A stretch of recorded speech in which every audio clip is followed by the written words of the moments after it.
오늘 봉독한 말씀을 중심해서 하나님의 구원 계획이라는 제목의 말씀 선포합니다. 마르틴 루터가 원래 신부였지만 그 양반이 구원의 확신도 없이 늘 고민하고 고민하다가 로마서 1장을 통하여 진정으로 예수 그리스도의 구원의 경험을 확신하게 됩니다. 그것이 로마서 1장 17절 말씀입니다. 복음에는 하나님의 의가 나타나서 믿음으로 믿음에 이르게 하나니 오직 의인은 믿음으로 말미암아 살리라. 이 말씀을 강해하면서 이분이 종교개혁의 아주 모토가 되는 그런 말씀이 됐습니다. 그래서 우리 기독교에서 로마서 1장 17절은 또 하박국서에서 이미 하나님께서 선지자를 통해서 하박국 2장 4절에 하신 말씀입니다. 그 말씀을 확인하고 있는 복음인데 이 말씀을 통해서 마르틴 루터에게 그만큼 큰 하나님의 은혜가 종교 개혁을 일으키게 하는 시발점이 될 만큼이나 중요한 말씀, 메시지가 된 것이죠. 오늘 말씀을 우리가 읽었는데 믿음으로 의롭다함을 받는다, 믿음으로 의롭다 칭함을 얻는다, 이런 이신칭의라는 말을 여러분들이 한 번쯤은 다 들어보셨을 거예요.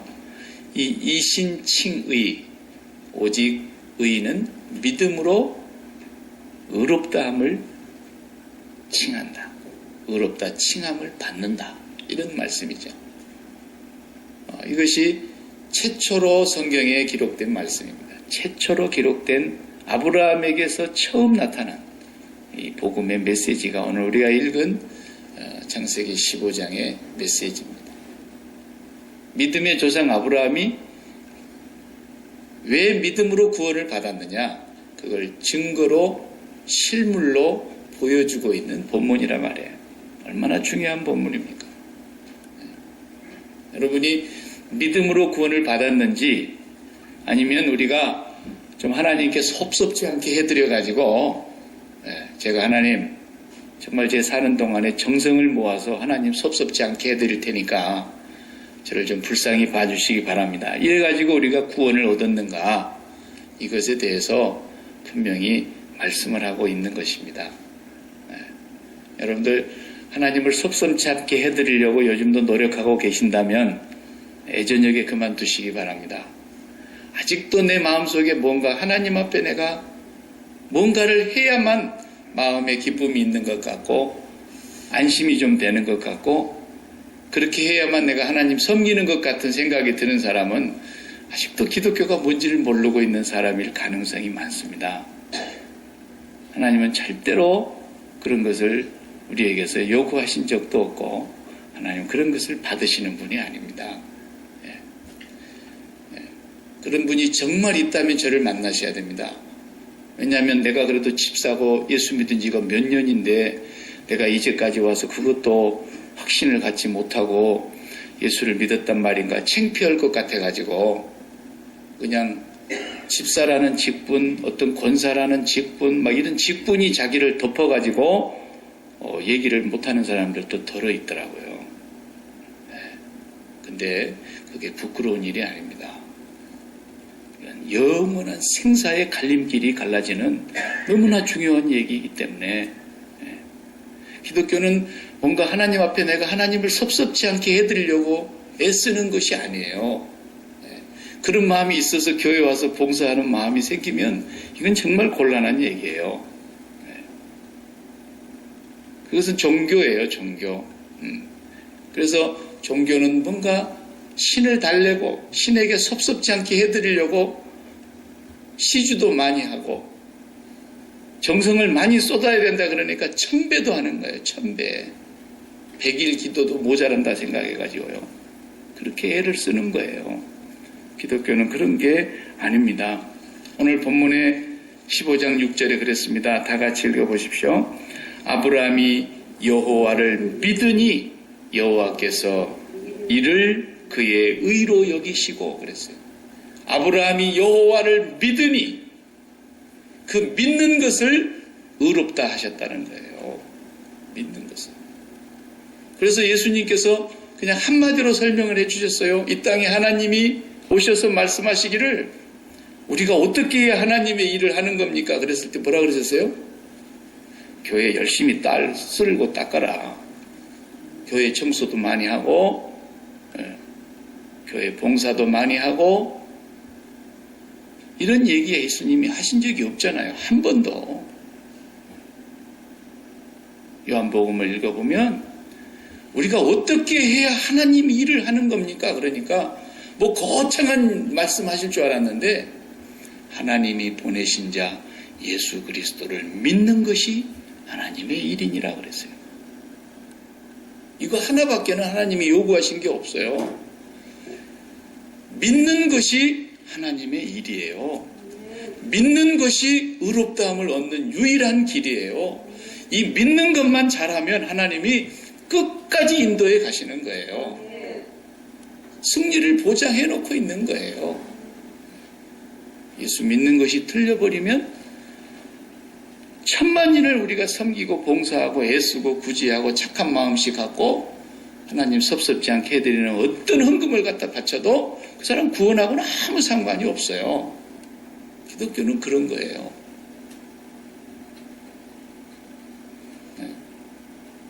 정말로 하나님 앞에 우리가 이 예수 잘 믿는 거 하나로 가는 거예요. 예수 잘 믿는 거. 예수를 잘못 믿어서 기독교가 욕을 먹는 거예요. 교회가 세상에 칭찬을 받으려고 별짓을 다 하더라고요. 가만보니까. 교회가 세상에 칭찬받는다고 그 교회가 좋은 교회 아니에요. 교회가 세상에 막 칭찬받으려고 하니까 좋은 일은 많이 해요.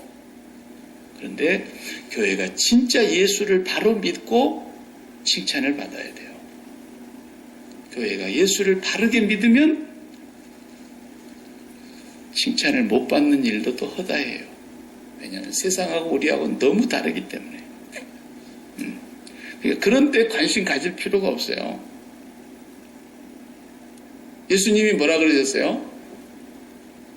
너희가 세상에 속하지 아니하기 때문에 세상이 너희들을 미워할 줄 알아라. 그 스승을 이렇게 미워했는데 그 스승을 따르는 제자들을 얼마나 미워하겠냐 그랬죠. 그러니까 세상에서 우리가 칭찬받는 이유가 달라야 돼요. 착한 일에 갖고 칭찬받는 건 종교예요. 예수를 바르게 믿어가지고 칭찬받아야 진짜 교회고요. 또 어떤 면에서 예수를 진짜 바르게 믿으려고 그러니까 세상이 우리를 엄청 미워하는 거예요.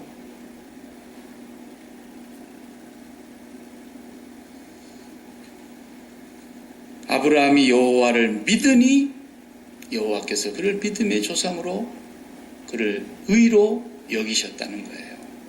성경은 이것을 처음부터 끝까지 설명하고 있는 것입니다. 누가 옆에 하나님 따라다니면서 계속 받아 적은 게 아니에요.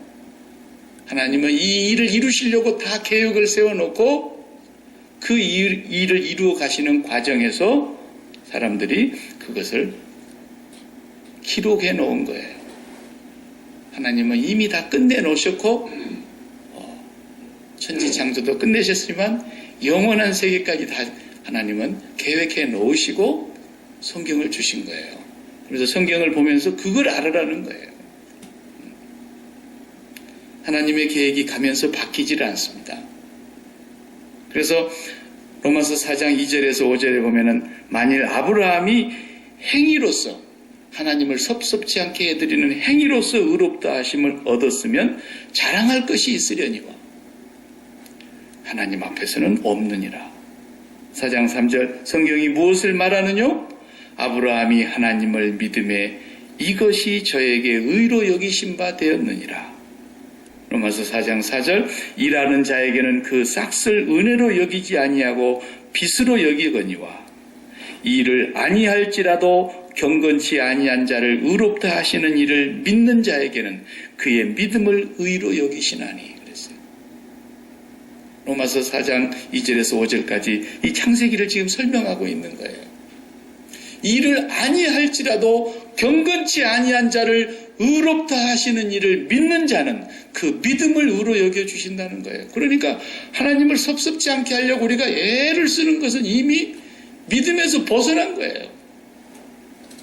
경건치도 아니한 자를, 아무 일한 것도 없는 자를 의롭다고 여겨주시는 하나님을 믿는 자는 그 믿음을 의로 여기신다는 거예요. 아브라함이 왜 두려워했는지 성경은 이유가 없어요. 그러니까 뭐 추측도 할 필요도 없습니다. 하나님이 보니까 아브라함이 하루는 굉장히 두려워하고 근심에 사로잡혀 있어요. 그러니까 하나님께서 아브라함에게 나타나셔서 말씀하시기를 이렇게 아브라함아, 두려워하지 마라. 나는 너의 지극히 큰 상급이고 내가 너 방패다 그랬어요. 무슨 말이냐면 우리가 이제 선물을 사서 뭐 축하하고 이런 일을 하잖아요. 발렌타인데이. 그러면은 뭐 발렌타인데이 때 또 초콜릿 장사들이 좀 한몫 잡죠. 그럼 이제 저 같은 경우는 이제 뭐 그런 거 안 하니까 그냥 이마에다가 띠를 하나 두르고 이보라, 내가 다 당신 선물이야. 이렇게 하면 끝나는 거예요, 그냥. 어차피 뭐 초콜릿보다도 내가 낫지. 그래도 아무래도 초콜릿이 뭐 얼마나 그게 선물 되겠어요. 그러니까 여러분 그냥 돈 없어도 선물 되시는 거예요. 이마에다 띠 하나 딱 두르고 여보 내가 선물이야. 이러면 되는 거지 뭐. 하나님께서 그렇게 하셨다는 거예요. 아브라함아, 너 지금 굉장히 두려워하고 있구나. 근심하고 있구나. 내가 너의 선물이야. 내가 너의 방패야. 지극히 큰 선물이야 내가. 그러니까 하나님의 백성들은요 진짜 최고의 선물이 뭔지를 아는 사람들이라고요. 하나님이 나한테 뭐 기도했는데 뭐 응답 하나 해주셨다고 그런 걸로 좋아하는 것은 수준이 아주 낮은 거예요. 하나님을 가진 것이 얼마나 큰 축복이며 하나님이 나에게 얼마나 큰 상급이라는 걸 아는 것이 진짜 믿음이란 말이에요. 믿음을 갖고 보면은 선물의 차원이 달라요. 이 세상에 가장 좋은 것 다 모아놓아도 하나님과는 비교가 안 되는 걸 어떡합니까? 하나님과 비교할 수 있는 게 없으니까 그분이 나의 최고의 상급이 되는 거예요. 아브라함아, 내가 상급이라는 걸 너는 잊지 마라. 이걸 가르쳐 주려고 성경이 쓰여 있고 예수 그리스도까지 오신 거예요. 예수 그리스도가 오셔가지고 우리에게 진짜 큰 상급과 최고의 복이 뭐냐? 네가 아버지의 자녀가 되고 네가 아버지를 갖는 거야. 이거 하나 가르쳐 주려고 예수님 오신 거예요. 세상 사람들은 절대로 이걸 못 깨닫는 거예요. 성경은 하나님의 백성들을 위한 책이죠. 하나님의 백성이 아닌 사람은 절대로 못 깨닫습니다.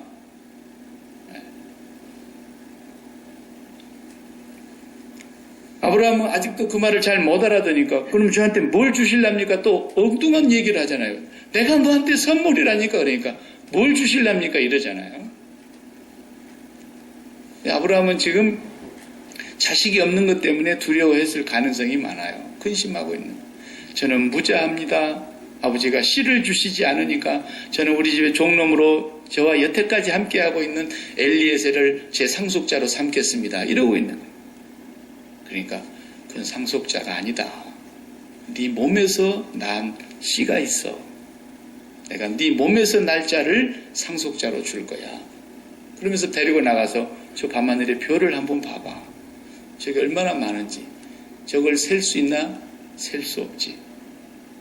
내가 이와 같이 내 자손을 줄 거야. 그랬어요. 여기서 말하는 이 5절에 자손이라고 하는 이 단어가 자라라는 거예요. 자라. 거북이 동생 자라 말고 자라라는 히브리 말로 쓴 이 자손이라는 말은 복수로 쓴 단어가 아니고 단수로 쓰여 있어요. 갑자기 하늘에 많은 별들을 봐라. 네 자손들이 저렇게 많을 거다 그러지 않고 네 자손이 이와 같으리라 그랬어요. 왜 거기서 갑자기 복수를 안 쓰고 단수로 좌라라는 자손이라는 단어를 썼느냐? 그걸 사도 바울이 해석을 하고 있어요. 사도 바울이 갈라디아서 3장 16절에 이 창세기 15장 5절을 인용해서 설명했어요. 그분은 율법학자입니다. 유대인으로서 아주 뛰어난 구약학자예요. 그분이 이 자손을 갈라디아서 3장 16절에 이 약속들은 아브라함과 그 자손에게 말씀하신 것인데 여럿을 가리켜 그 자손들이라 하지 아니하시고 오직 하나를 가리켜 내 좌라 자손이라 하였으니 곧 그리스도라 그랬어요. 아브라함에게 약속하신 이 상속자가 예수 그리스도를 말하는 거예요. 예수 그리스도를 통하여 하늘의 별처럼 수많은 자손들이 셀 수 없는 자손들이 열매를 맺게 될 것을 하나님 말씀하신 거예요. 근데 아브라함은 못 알아듣고 아직도 자기가 뭔가 자손을 하나 내놓으려고 엘리에서를 할까요? 아니라니까. 기다려도 또 지쳐가지고 하가를 통해서 이스마엘로 할까요? 아니라니까. 내쫓아라. 그리고 아브라함의 몸에서 사라의 태가 이미 단산하였을 때 죽은 것과 방불한 그 태에 하나님이 생명을 주셨어요. 그래서 사람의 힘으로 사람의 노력으로 우리의 보조로 아니라는 거예요. 전적으로 하나님의 구원은 하나님의 계획에 의해서 진행되어 가니까 너는 그건 신경 쓰지 말라는 거예요. 그러면서 아브라함에게 500년 뒤에 일어날 일을 말씀하고 있는 거예요. 아브라함아, 모세는 아브라함보다 500년 뒤의 인물이에요. 네 후손들이 애굽으로 가게 될 것이다. 그 애굽에서 바로 밑에서 400년간 종살이를 하게 될 것이다. 너는 그때 있지도 않아. 언제 내 땅을 주실랍니까? 우리 자손들에게 준 땅이 어디입니까? 물어보니까 갑자기 그 말씀을 하시는 거예요. 이 본문은 너무 중요하기 때문에 다음 주에 한번 이 후반부를 더 하려고 해요. 400년 동안 종살이를 하다가 거기서 많은 재물을 이끌고 이 약속의 땅으로 돌아오게 될 것이다. 이 말씀도 굉장히 귀중한 말씀이에요. 여기 안에 믿음의 아주 진수가 들어있는 말씀이에요. 예수 그리스도를 정확하게 설명하고 있는 그런 믿음에 관한 말씀들이었어요. 그러면서 아브라함이 언제 죽을 것까지도 다 계획을 말씀하세요. 너는 그 전에 편안히 죽어서 네 조상들이 간 곳으로 돌아갈 것이다. 175세에 아브라함이 죽지 않습니까? 아브라함이 언제 죽을 것인지, 하나님의 백성들이 400년 동안 애굽에서 종살이 할 것을, 적어도 500년 뒤에 오는 모세를 통해서 구원하실 것을 다 말씀하시는 거예요. 하나님은 구원을 계획해 놓고 하신 분이지 그냥 임시 변통으로 막 닥치는 대로 하시는 분이 아니에요. 하나님의 계획은 이미 창세전에 영원한 새하늘과 새 땅까지 다 준비되어 있어 계획이 다 서 있어요. 그것을 하나님의 계획에 의해서 차근차근히 이루어 가시는 거예요.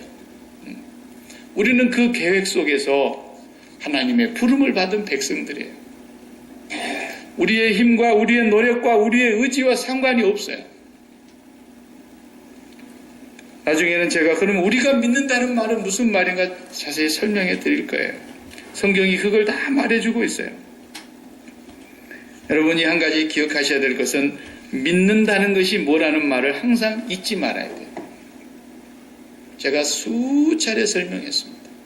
아마 기회가 있는 대로 계속 반복할 것입니다. 왜냐하면 그것만 정확한 답이에요. 믿는다라는 말은 심장을 이식한다는 뜻이에요. 심장을 이식한다. 요즘 현대의학이 심장을 이식하지 않습니까?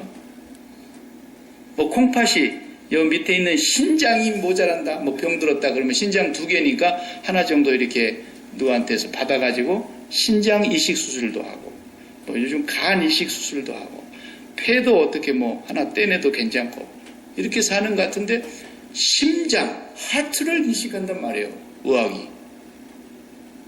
예, 대단하죠. 그런데 이 심장 이식은 마취를 해놓고 다른 사람의 심장을 갖다가 심장 받을 사람한테 넘겨주는 게 아니에요. 이것은 기증을 받아야 되는데 뭐 뇌사 상태가 됐다든지 이런 사람에게 기증을 받아서만 가능합니다. 이 모든 것이 맞았을 때. 그러니까 심장을 받는 사람도 잠시 죽어 있어야 돼요. 이제 살 가능성이 없어서 뇌사 상태가 된 사람의 심장이 맞아서 심장 기증을 받았습니다. 그럼 심장을 받을 사람도 심장을 떼내야 되니까 거기다 갖다 붙이려면 잠시 죽음으로 들어가야 돼요. 그렇지만 죽여버리면 안 되죠. 그래서 인공심장으로 기계적으로 피를 돌리면서 잠시 죽어있는 그 순간에 다른 사람의 심장을 이쪽으로 옮긴단 말이에요. 내 심장 떼내버리고. 와, 이 현대의학은 대단합니다. 잠시 죽어있는 상태에 받는 사람도 심장 떼면 사실 죽죠. 그러나 의학이 그것을 피를 순환시키면서 그 심장을 이식하는 시간 동안만 이 사람이 잠시 기계로 피를 돌리면서 심장을 받는 거예요. 저는 뭐 깊은 것까지는 모릅니다만 그것은 상식이죠. 그 정도. 구원이 바로 그런 거라는 거예요. 구원. 우리의 심장으로는 구원을 받을 수가 없어요. 그래서 잠시 죽어 있는 상태가 있었어요. 기억나시죠? 예수 그리스도께서 죽으셨어요. 그리고 우리가 그 심장을 예수 그리스도에게서 이식을 받은 거예요. 그래서 우리 심장이 그리스도의 심장이고 그리스도의 심장이 우리 심장과 같아요. 그래서 3일 동안 죽어있는 시간이 있었다니까. 그래서 영어로 I believe라고 우리가 고백하는 I believe that 뭐라고 누구 믿는다. 이 신앙 고백 맨날 그렇게 하잖아요. I believe in God the Father Almighty.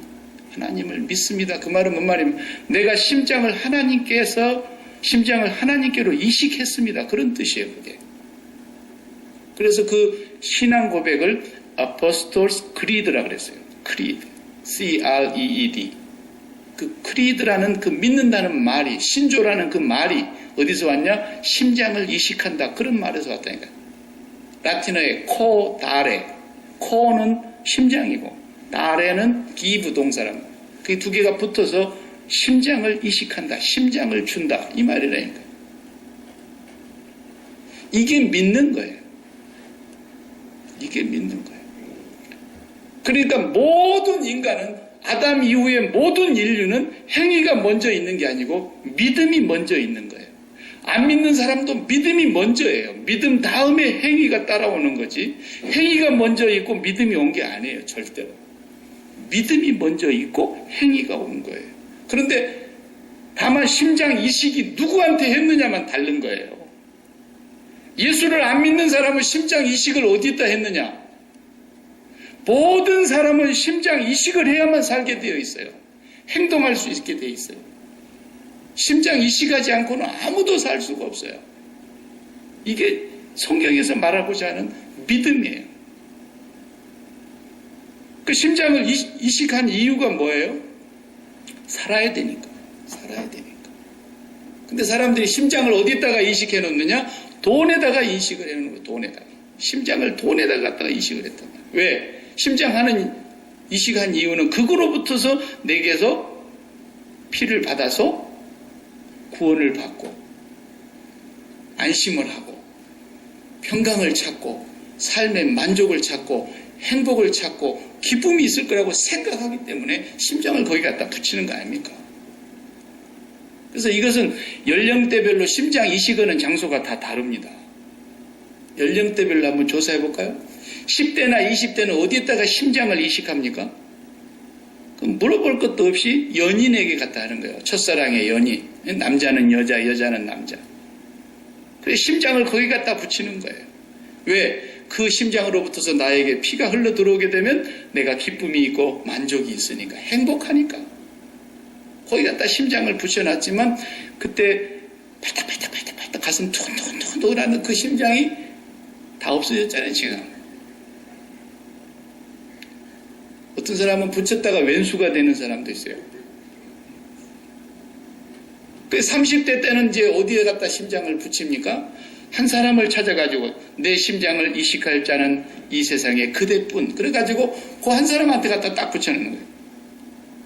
20대까지는 이리도 붙여보고 저리도 붙여보고 애를 쓰려다가 진짜 한 사람에게 딱 갖다 심장을 붙이고 그리고 거기서 자녀를 낳고 그 자녀가 태어나면 자녀에게서 엄청난 기쁨과 만족과 행복을 느끼면서 거기다 심장을 이식해놓고 살잖아요.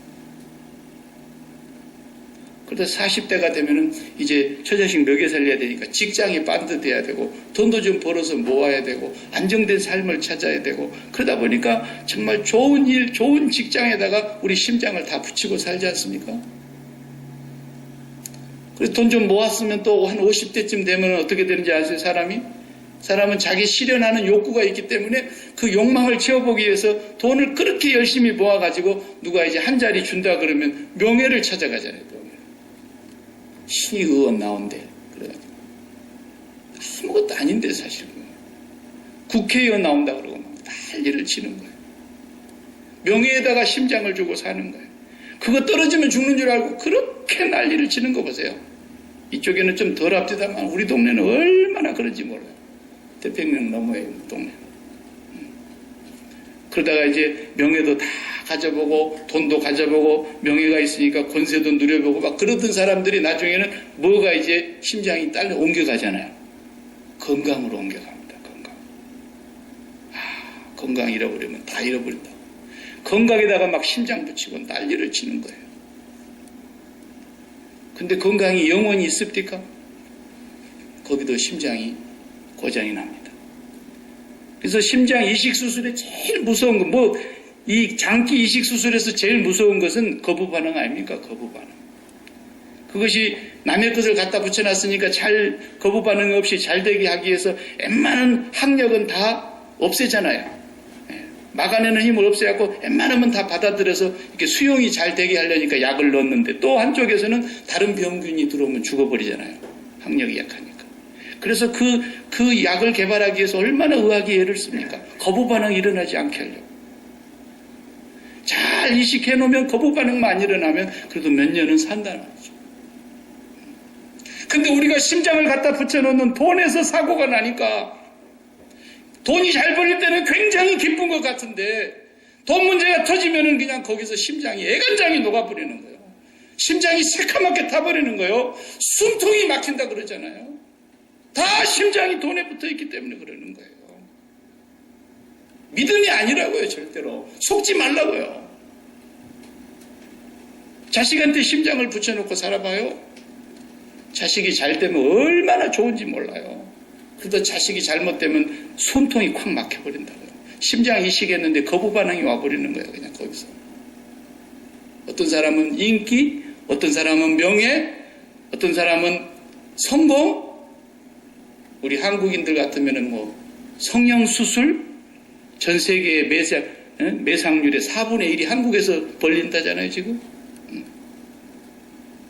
이게 세상이 가는 거예요. 이게 세상이 가는 거라고. 세상은 거기에다 심장을 붙여놓고 있는 거예요.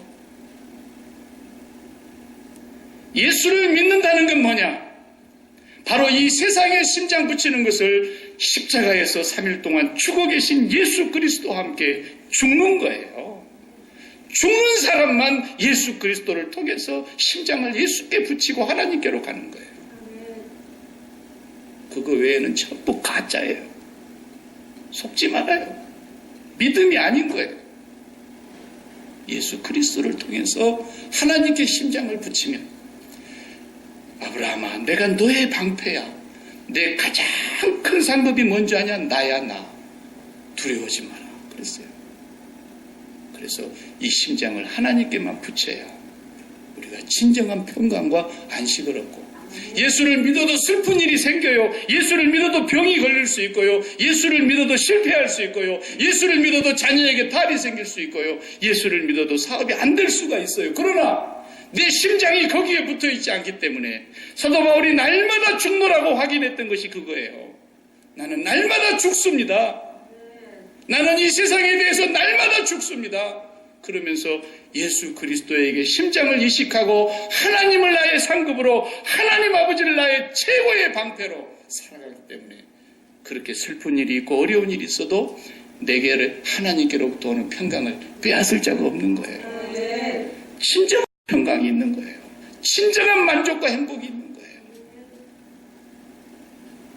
목사들이 목회를 하면서 뭐 큰 교회 되면 행복하고 큰 교회에 오면 정말 만족하고 온다면요, 그 사람은 피가 무슨 피가 흐르는 거예요? 교회 부흥의 피가 흐르는 거예요. 우리 피가 A형, B형, 그러니까 너는 무슨 형이야? C형이요 그랬다는데 누가 몰라가지고 A형, B형, O형, AB형 이렇게 흐른다고요? 그 육체의 피가 흐르는 거예요. 그러나 우리 영적인 마음의 하트, 이 심장이 어디에 붙어 있느냐에 따라서 그 사람의 피는 돈의 피냐, 명예의 피냐, 젊음의 피냐, 인기의 피냐, 미모의 피냐, 명품의 피냐, 자식의 피냐, 재산의 피냐, 성공의 피냐, 이 세상의 모든 피가 심장 붙여놓은 데서 흘러 들어오는 거예요. 거기서 내가 만족과 기쁨을 얻으려고 하지만 마지막 때 이 모든 것이 다 끝장나는 거예요. 우리 피는 예수 그리스도의 피예요. 심장이 예수께 붙어 있다면 바로 아브라함은 그렇게 심장을 붙였다라고 지금 말하는 거예요. 너는 내가 상급이야. 너는 나만 믿어. 예수께 붙어 있으면 예수의 피가 흐르는. 그래서 믿음의 조상이 아브라함이고 아브라함의 피가 급히면 우리가 급히어야지 한 조상의 자식이지. 우리가 이 세상의 피가 흐른다면 가짜입니다. 우리의 믿음이 지금 건강하기 때문에 안정을 찾고 있는 믿음인지, 돈이 어느 정도 안정된 자리에 있기 때문에 우리가 평강을 누리고 있는 믿음인지, 우리의 자식들이 큰 말썽 부리지 아니하고 평탄한 길로 잘 되고 있기 때문에 마음의 안정을 느끼고 있는 평안인지, 진정으로 예수 그리스도로부터 오는 평강인지 잘 구분해야 됩니다. 이거 구분 못하면 속는 거예요. 마귀가 수많은 사람들을 속여서 지옥으로 끌고 가는 거예요. 하루아침에 100억을 잃어버린 사람이 저를 찾아왔어요. 아무에게도 그 말을 못하고 저에게 와서 울면서 자기 심정을 토로하더라고요. 내가 100억을 사기를 당했습니다. 100억이 적은 돈입니까, 여러분? 1 빌리언인데. 어마어마한 돈이에요. 리타이어를 하고 이 100억이라는 돈을 가지고 이민을 왔더라고요. 편안하게 사시는 거예요. 일주일에 4번씩 동료들하고 골프 치면서 내가 한 번 사면 저도 한 번 사고, 그리고 또 날씨 안 좋을 때는 남쪽에 따뜻한 나라에 가서 골프 치면서 또 거기도 지내다 오고. 얼마나 좋아요. 하루아침에 이 100억이 다 달아났어요. 그리고 국가가 주는 소셜 웰페어를 받고 살아야 되는 거예요. 이제까지 같이 나란히 어깨를 같이 나란히 하면서 지냈던 사람들하고 같이 할 수가 없는 거예요. 이 사실을 얘기할 수가 없어가지고 죽고 싶더라고요. 이 돈을 가지고 간 이 친구를 내가 어떻게 해서라도 총을 한 자루 사가지고 가서 죽여버리고 가족을 다 몰살시켜버리고, 그리고 나도 그냥 어떻게 인생을 끝내버려야 되겠다는 생각이 들더래요. 근데 하나님이 이 사람을 만나주신 거예요. 지금까지 내가 평안하고 늘 기쁘고 자신감이 있고 어깨 펴고 그렇게 살았던 삶이 다 어디서 온 것이었냐? 돈에서 온 것이었어요. 그 심장이 돈에 붙어 있었던 믿음이었지 예수께 붙어 있었던 심장이 아니었던 거예요. 근데 그것이 다 사라지고 나 보니까, 욥처럼 완전히 다 빠져나가고 보니까 자기의 믿음이 무엇인가를 바로 보게 된 거예요. 내가 지금 하나님을 지금까지 믿어오면서 기뻐했던 것이냐, 이게 돈이 든든해서 믿었던 기쁨이었느냐, 이게 분명하게 보이더래요. 여러분 속지 말아야 됩니다. 믿음은 이 세상에다가 심장을 붙였던 모든 것을 다 잘라내고 그 심장을 받기 위해서 그리스도와 함께 같이 죽고, 그리고 그리스도의 심장과 내 심장이 연결되면서 하나님과 하나가 되는 거예요. 이게 신앙이에요. 그렇게 목사도 가짜가 어떻게 나올 수 있느냐. 교인이 많으면 행복하고 기쁘고 교인이 개척을 했는데 이게 교인이 안 와. 내가 지금 5년째 됐는데 교인 10사람이야. 그러면 우리 친구는 3년 만에 200명 됐다 그러는데 막 열받아 버려. 그러면 그 사람 목사의 피가 무슨 피? 교회 부흥의 피야. 예수 피 아니야. 나는 자신 있게 말할 수 있어요. 내가 목사니까. 목사는 개척을 해서 3년이 됐는데 2사람밖에 안 와도 예수 피로 기뻐해야 돼요. 그 심장이 예수에게 붙어 있다면 기뻐해야 돼요. 다른 길로 먹고 살 망정 기뻐해야 돼요. 교인 몇 명 없어가지고 날 인상 쓰면서 여러분 행복하시기 바랍니다. 이런 사기치는 게 어디 있어요? 이런 사기치는. 그게 아니에요. 1000명이 모여도 예수 때문에 기뻐야 돼요. 교회 때문에 기쁜 거 그거 속는 거예요. 어떤 사람은 프로그램이 좋아서 좋대. 말 같지도 않은 소리. 어떤 사람은 목사가 좋아서 좋대. 말도 안 되는 소리예요. 구약시대는요, 에레미야 선지자를 좋아한 사람이 한 명도 없었어요. 에레미야서를 읽어봐요. 한 명도 없었어요. 저놈을 때려 죽여버렸으면 좋겠다 그러고 계속 죽이려고 그랬지. 목사가 좋은 것도 그거 가짜입니다. 너무 그런 데 신경 쓰지 마세요. 한때 좋았다가 안 좋을 수도 있는 거예요, 이건. 도대체 심장을 이 땅에 있는 것에다가 붙이는 건 다 가짜입니다. 믿음을 분명하게 하셔야 됩니다. 하나님께만 믿음이 붙어 있어야 돼요. 그것을 심장을 이식하기 위해서 그리스도가 오신 거예요. 그걸 분명히 믿는 사람만 그 믿음으로 의롭다함을 얻는 거예요. 그러면 예수 믿는 사람이 이제 자식 때문에 기뻐하지도 말고 자식 때문에 슬퍼하지도 말고 돈 때문에 정말 예수 믿는 사람 진짜 재미없네. 이 세상에서 뭐하고 살아야 되나? 그 얘기하려면 오늘 또 날 새야 돼요. 계속 잘 들으세요. 진짜 예수 믿는 것이 바르게 되면 그런 걱정이 있는 거 없는 거. 그런 걱정은 아예 예전에게도 없어요. 그래서 예수 잘 믿어야 됩니다, 여러분. 예수 잘 믿읍시다. 기도하러 올 때도 다른 기도 제목 가지고 오지 말아요. 기도할 때도. 우리는 세상 사람들과 같은 종교가 아니에요. 내 마음속에 할아버지 엉뚱한 곳에 이 심장 붙어 있는 것 좀 잘라주세요. 이거 십자가에서 내가 죽이려고 하는데 주님이 죽이셨다고 하는데 내가 이게 안 믿어집니다. 내 심장 붙어 있는 이 십자, 이 심장 엉뚱한 데 붙어 있는 것 좀 떼주세요. 이 심장 좀 하나님께 붙게 해주세요. 이거 기도해야 돼요. 이거 쓸데없는 거 기도하지 말고. 이게 기독교입니다. 그리고 하나님께 붙으면요, 내 심장 지금까지 딴 데 붙어 있었다가 문제 생긴 것 같은 거 하나 문제가 아니에요. 하나 문제가 아니에요. 내가 심장이 엉뚱한 데 붙었기 때문에 심장 붙은 데서 거부 반응이 일어나갖고 생긴 일이었지, 하나님께 바르게만 붙으면 아무 문제가 없어요. 아브라함아, 네 걱정하지 마라. 네 그러다가 죽을 거다. 곧 나한테 올 거야. 그리고 네 조상, 네 후손들은 400년 동안 거기서 종살이해야 될 거야. 그게 무슨 말인지 다음 시간에 그건 이어서 가겠습니다. 기도하십시다.